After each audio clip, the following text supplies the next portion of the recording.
So was there a moment in my life when I became more aware of the contract between the audience and the maker? I think that when I played Masquerade as a midnight robber in Trinidad Carnival, I didn't expect to be invited to play the midnight robber. I was there to interview the band, and they were the oldest midnight robber troupe, the longest standing midnight robber troupe in Trinidad, and mainly older men. And there's one woman in the troupe, and then they said, you know, come on, join us. And I said, I can't join you. I don't have a hat or a whistle or a tape. And they said, well, we've got all those things for you. Come with us. So, I went along, and you know, it's a serious masquerade. I'm used to playing at Leeds Carnival. We had to carry this coffin along the streets. You had to drag it with chains. There was a lot of kind of falling outs within the group. At one point, someone sat down. One of them sat down the road, so they weren't going on any longer because no one was helping to drag the coffin. So we didn't drink, and there wasn't much dancing.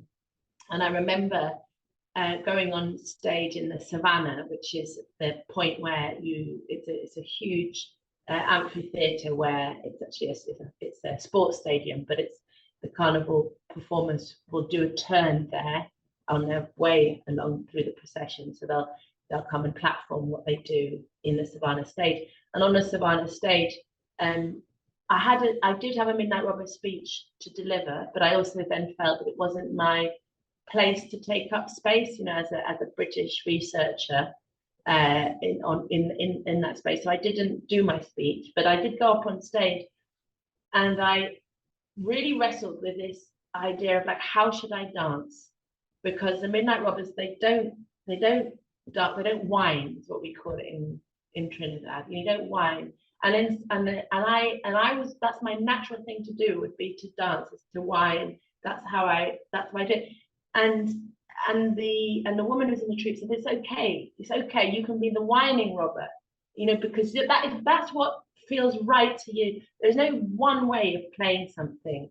And it all exists in a perpetual stream of transformation. So you bring to it what feels right to you, you know. So I did, I went up stage and I danced and I whirled around with my cape.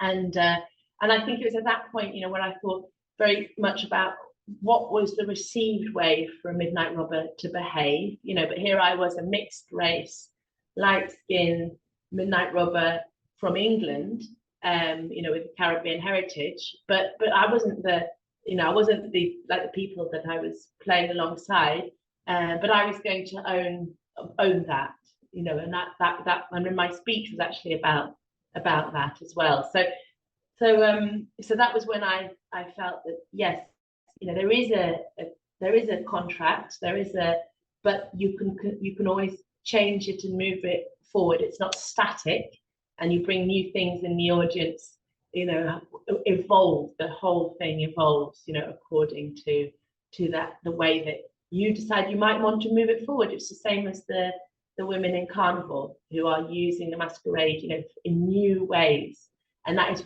being received very well as well in the different countries that we examined.